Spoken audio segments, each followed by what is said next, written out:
Hello everyone and welcome back to my channel Edmund Mindaros, and for today's quick tutorial, and I'm going to show you guys on how to resolve if your computer is shutting down instead of being put to sleep.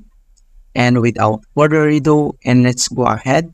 So all you have to do is to click on search menu and then type mo lang dito yung control panel and then click mo lang dito yung option. So, dito sa computer settings, dito na sa taas, makikita mo dito yung category. So, i-click mo lang itong arrow na yan. And then, select mo lang dito yung large icons para makita mo lahat yung settings. And then, next step ay kailangan mo lang i-select dito yung power options. So, i-click mo lang yan. And then, dito sa power options, dito lang sa left side menu.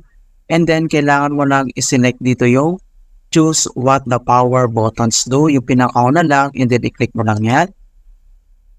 And the next step dito lang sa kanyang define power buttons and turn on password protections, makikita mo dito yung change settings that are currently unavailable. So ang gagawin mo ay kailangan mo lang yung i-click. And then dito sa baba ay makikita mo dito yung shutdown settings. So ang next step, dito lang yung pinakauna, ito yung turn on fast startup. So kailangan mo na itong i-uncheck. So uncheck mo lang yan. And then click mo lang dito yung save. And hope that would resolve the problem. And if the error still persists, so do this another solution. So close lang natin tong power options. And then dito lang ulit sa search menu. And then type mo lang dito yung device manager. And then click mo lang dito yung open. And then dito sa device managers, go to the list, and if you find anything that has an exclamation mark. So dito sa mga drivers dito ay kailangan mo lang i-locate yung may exclamation mark. Okay? So for example, select lang natin dito yung sound. Ito siya.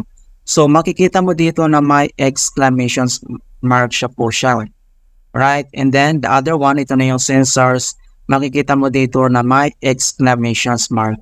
So ang gagawin lang natin, ay select mo lang yung driver na yan, and then kailangan mo lang mag-right click, and then select mo lang dito yung properties, and then pop up itong kanyang properties. So dito lang sa taas ay kailangan mo lang i-click tong driver, and then next step ay kailangan mo lang select dito yung update driver. Okay, so i-click mo lang tong update driver, and then pop up tong dalawang options na search automatically for drivers or browse my computers. So, select ka lang dito sa dalawa.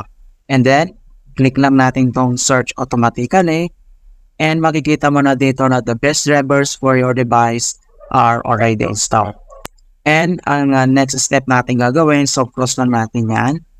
And the next step, dito lang ulit sa device managers. So, ang gagawin natin ay kailangan mo lang i-select dito yung system device. So, dito ay kailangan mo namang double click.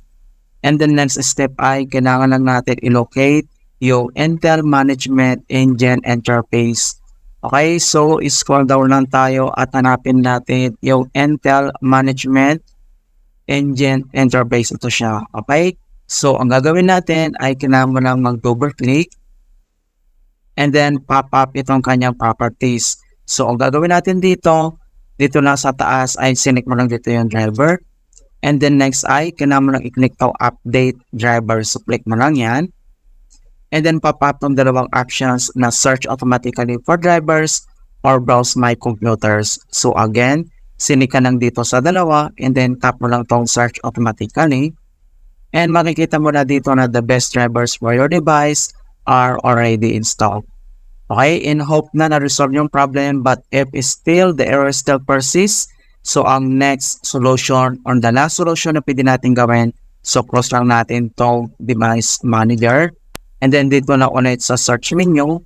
And then kailangan mo lang i-type yung CMD. Or ito yung tinatawag na command prompt. So kailangan mo lang mag-right click.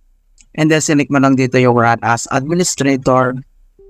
If you receive user account control. And then click mo lang dito yung yes.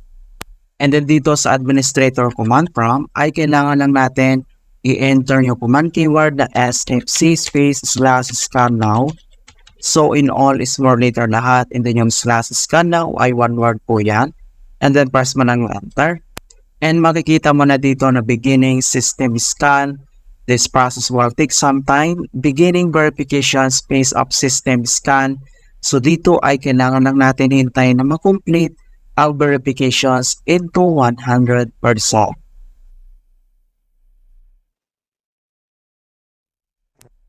And finally, makikita mo na dito na verifications 100% complete. And next step, so close lang natin tong CMD and then dito lang sa start menu at kailangan lang natin mag-restart. Okay? So i-click mo na yung restart. Ayan, so and hope na na-resolve yung problem. And ganyan lang po kasimple on how to fix Windows PC shutdowns after manually going to sleep. And please don't forget to like this video and subscribe to my channel for more quality content. Thank you guys and see you in my next tutorial.